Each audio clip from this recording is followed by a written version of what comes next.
So hello everyone. Today we are going to do a reading comprehension set, and the idea is that you also note how am I making notes during solving the reading comprehension. Although there is very less part of writing down notes, but still this is one of the technique that has worked with a lot of aspirants, and I hope that it works for you. Also, at I am Wala Banda, we are trying to make your preparation not just interesting but also highly effective. So I will try to cover a couple of reading comprehensions that are around current affairs or topics that are interesting, and then gradually move to topics which are less juicier. But throughout the journey, I hope that you will be able to develop this technique of reading and get into the head of the exam setter. Overall, reading comprehension is the crux of verbal section, and it is imperative to master this skill. So I hope my screen is visible. Let me quickly open some RC which is live on website, and yeah, so let's do this.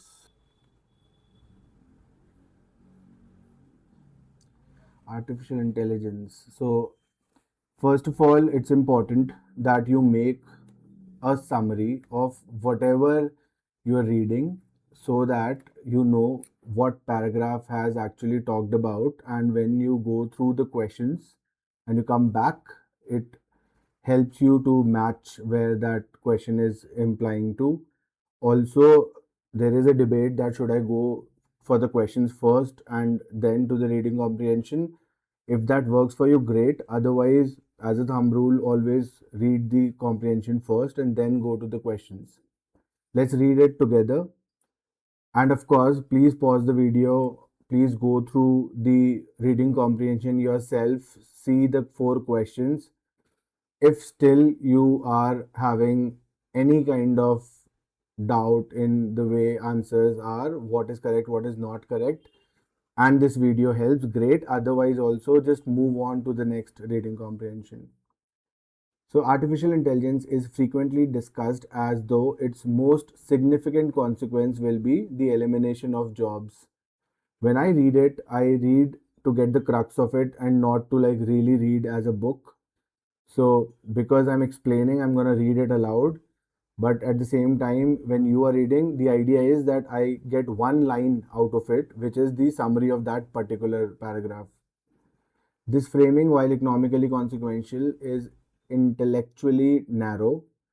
Technological revolutions have always displaced occupations before generating new ones. The Industrial Revolution rendered many artisanal professionals obsolete, even as it created factories, managerial hierarchies, and entirely new sectors.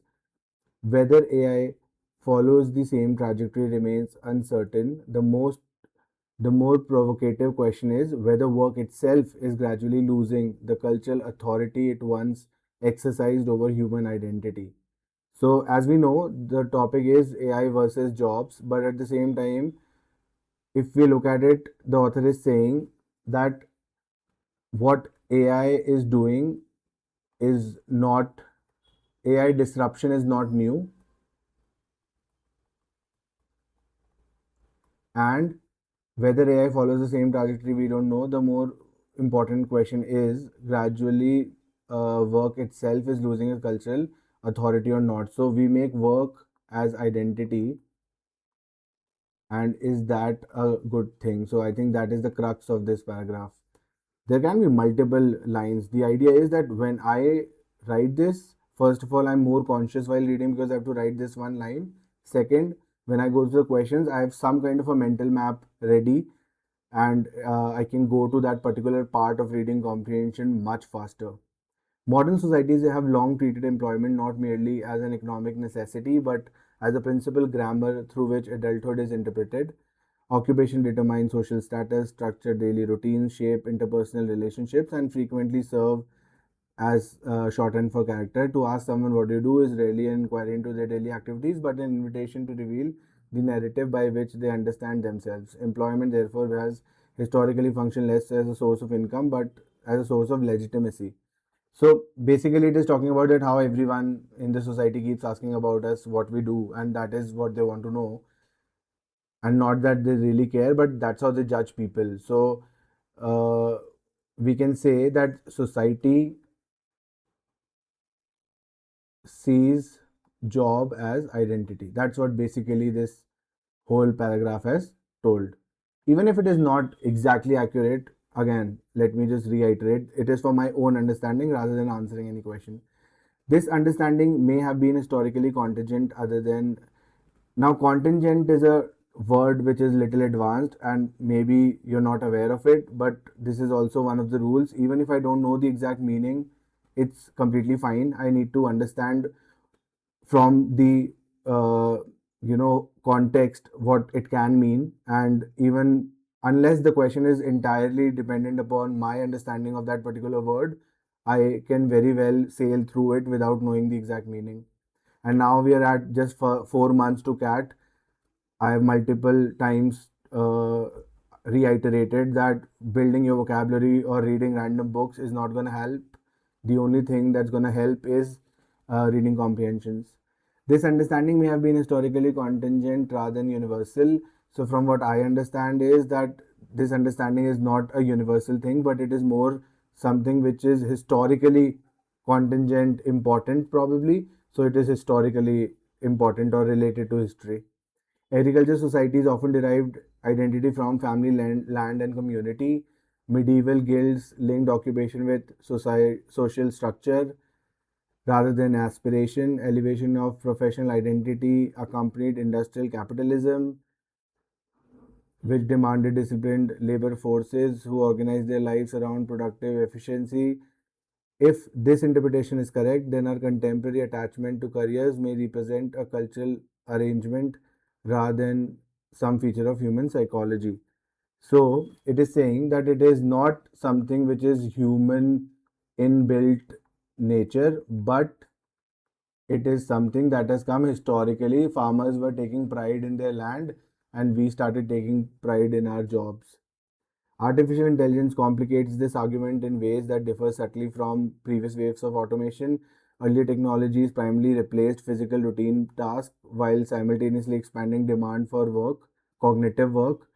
AI increasingly performs portions of cognitive labor itself, drafting legal documents, producing codes, analyzing reports. So I don't need to read producing software code or analyzing financial reports. I can just go through it, right?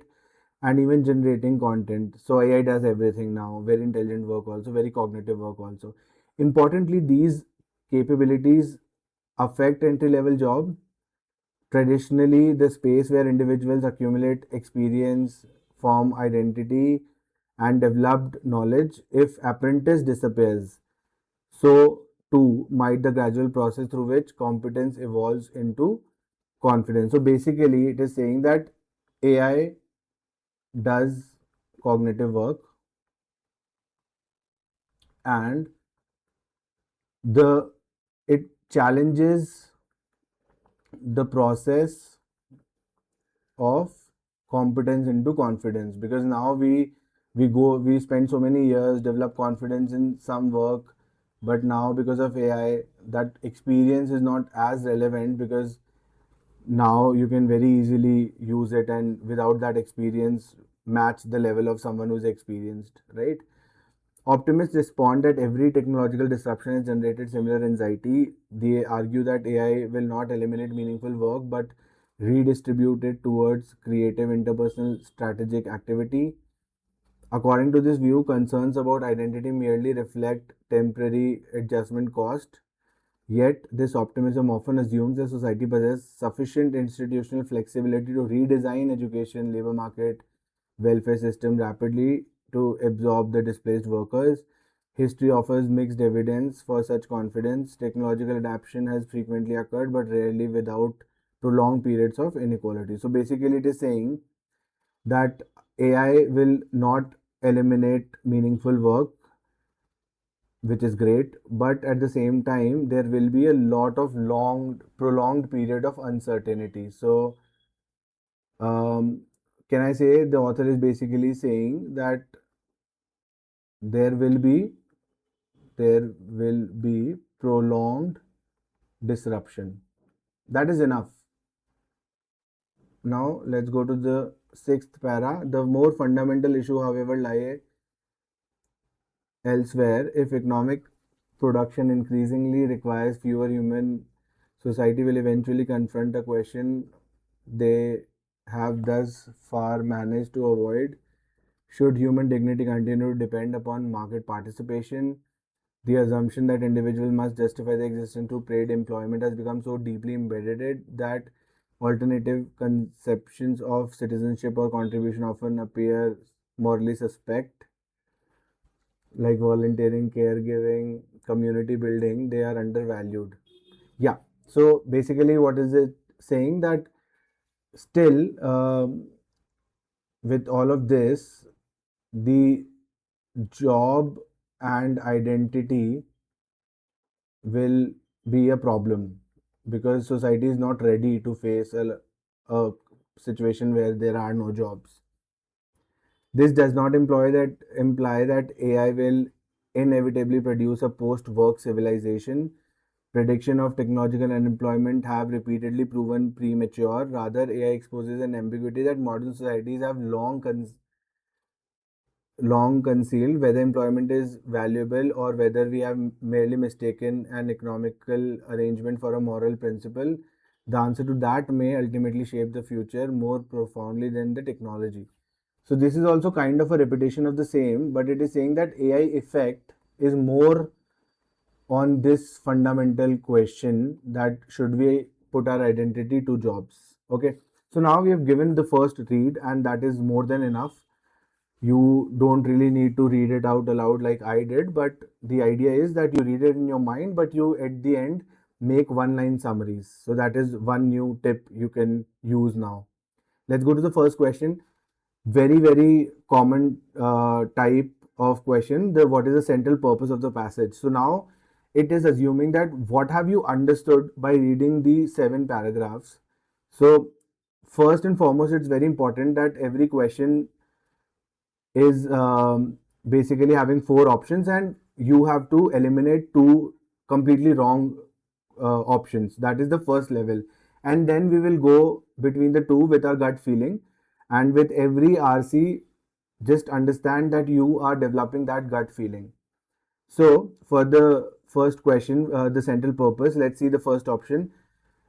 um, it argues that AI will inevitably eliminate most entry level jobs and create mass unemployment. So it never said that. The whole paragraph is not just about AI replacing jobs, it is way more than that. So I am damn sure that it is definitely not your A option. Okay, let's move ahead. Examine whether AI compels societies to reconsider the relationship between employment and human identity. This looks definitely super correct because that is the crux, what the author has repeatedly said. But still, don't just pick B right now. We should be able to eliminate C and D to be very damn sure. Demonstrate that previous technological revolutions cause greater disruption than AI. It never said that. Previously it has been more bigger, impact than AI. And D option is establish that government must urgently redesign labor laws before AI adoption accelerates. It does talk about how it is important to, redesign, but it talked about it in a questioning tone that do we even have that bandwidth, and the government has the capability of doing it, and history has proven that they have not. So D is also definitely incorrect. So I can very confidently say that question 1, option number B. Let's go to the second question. And if you are doubtful that D might be correct, then that is also a good strategy. Then we can take another look at B and D. But in this case, all A, C, D are very, very surely wrong. Which of the following assumption most strongly underlines the author's discussion of entry level jobs? Okay, so there are a lot of things getting discussed, and one of the things that the author was discussing was entry level jobs, right? Uh, Somewhere in our notes, it would have been very nice if we had made that note, but we do have an idea that there is somewhere where the author has talked about entry level jobs, and we will go back to that paragraph, read it again, so that before answering we have all the information that we need. And every information that we're going to use has to be from the reading comprehension. Nothing should come from your own previous understanding, right? So entry level jobs, what is strongly underlines, what assumption strongly underlines? So which of the following option is actually supporting author's discussion on entry level jobs? And from what I remember, it's saying that entry level jobs, when someone goes into an entry level job, the identity aspect of it is way more because salary is anyway less. So you want to become an accountant and you want to even work for lesser salary for the few years because you want to build that apprentice, which now AI can totally match even after years of experience. So that is the crux of it. But still, to be very sure, we have to go back and read those lines again. What is it saying? Entry level employment contributes to professional identity in ways that extend beyond income generation. Yeah, this is exactly what the author has been saying with this particular, you know, discussion. So A is definitely correct, but still we have to eliminate B, C, and D. Artificial intelligence will outperform humans in every cognitive activity within the next decade. The author has said that AI is doing a lot of good cognitive work, but it will outperform in every. This is like a superlative, statement that in every cognitive activity, which author has never said every. Most organizations deliberately use entry-level jobs primarily to reduce recruitment cost. There's never been any talks about costing or the entire financial aspect of entry-level jobs. So C is definitely correct, incorrect. Economic productivity is impossible without structured apprentice programs. So yes, author has said apprentice programs are very important, but it is impossible is also a superlative statement, and author has never said that you really need to have a program where people are going through entry level jobs and then. So still I'm a little doubtful about D also, so I'll go back to the paragraph where they were talking about entry level jobs. Yeah. So importantly, these capabilities disproportionately affect. This time you have to go deeper, so you can go a little slow when you're reading. Entry level roles, traditionally the spaces where individuals accumulated experience, formed professional identities, and developed tacit knowledge. What is tacit? I don't know, but you can very well understand tacit definitely means more, because if they are working for years, they will only gain knowledge, not lose knowledge. So again, let me just tell you, don't get scared because of these words. Just get the context and move on. If apprentice disappears, so too might the gradual process through which competence evolves into confidence. So if apprentice disappears, might the gradual process also disappear. So it is never said that it's the only way, right? So that is why D is incorrect. It is impossible, he never said. I hope you're able to understand, and if you are still having doubts, please spend time understanding, debating with the author, because that is how you can develop your mind muscle and this skill. But if still you disagree strongly and you're not able to really digest what author is saying, then just move on to a different set. We are not here to prove ourselves wrong or prove ourselves right. We are here to score marks, and we are trying to get into the head of the author. So look at the solutions. You will find detailed solution at the bottom of every RC, why every option is wrong, why the correct option is correct, and that is for your own learning. But at the same time, please don't waste your time in putting your ego behind a certain answer. Best is to keep doing RCs till the time your accuracy improves a lot. Third question. Which of the following, if true, would most weaken the author's broader concern? What is the author's broader concern? It is saying that, guys, don't put your identity directly to the job that you do, because as the world is heading, it might not be the way forward, and you might need other identities. That is the broader concern, right? That people put all their heart and soul to jobs. Which of the following would weaken this? Would weaken this, right? So this is very important how you read the question. It is not the argument that supports, but the argument that weakens this. Let's go. Countries with widespread AI adoption report increasingly number of citizens deriving identity primarily from hobbies, volunteering, and local communities while maintaining high psychological well-being. Okay, this is perfect. I mean, people who have seen AI adoption a lot in their country, they have started putting their identities outside work, which is exactly what the author is also suggesting. So this kind of weakens the concern of the author. It is already saying that people have already started following that path. Let's go. AI system remains expensive for small business. Still, that doesn't let AI to not come. It is expensive right now. It only delays the whole thing, but it is the concern is still gonna be there. Government introduced temporary subsidies for unemployed graduates. This is also good, but then again, it's just like they're supporting them when they don't have jobs. But the concern is still that they are putting their identity to jobs, right? So C is also between A and C. I'm so much inclined towards A that I can confidently say C is also wrong. But I would have, if A was also, I was not that sure about A, I would have spent some time on A and C. But C looks wrong. Most firms delay AI implementation because of regulatory uncertainty. Just like B, this is only going to delay AI adoption, but it is never going to stop. So the concern is always going to be there.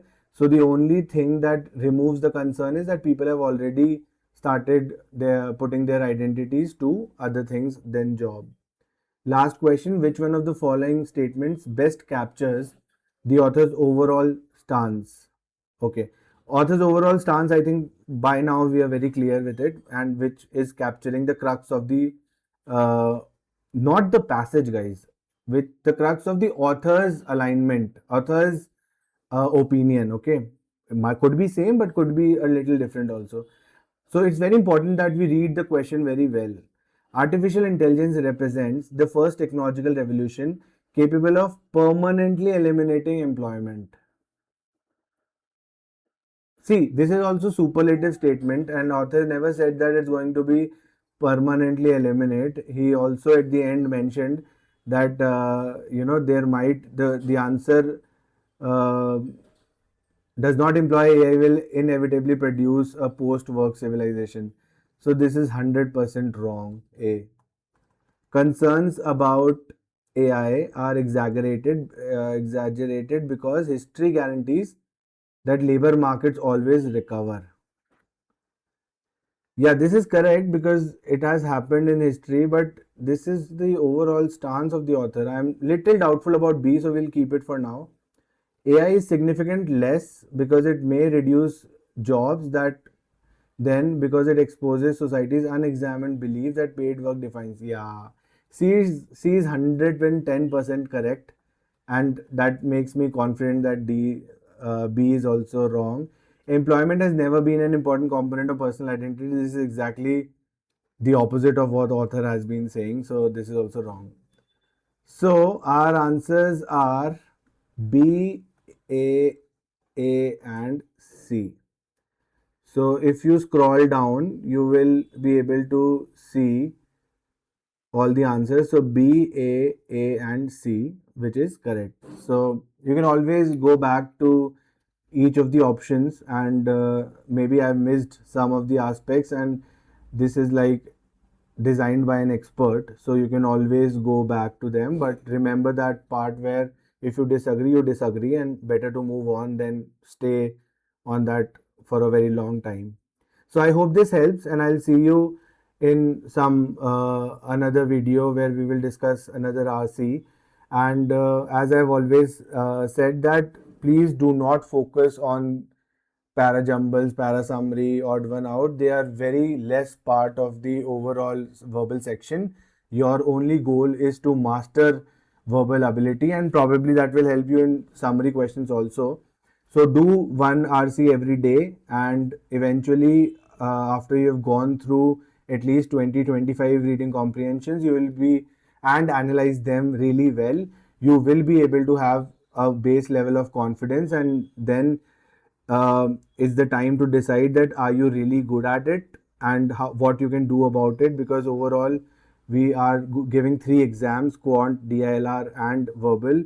And in case verbal you're able to just make it work, it's important to understand your limitations and focus more on the other two sections. But having said that, uh, you cannot ignore it. It is a must skill to have, so at least build that foundation. All right, happy learning.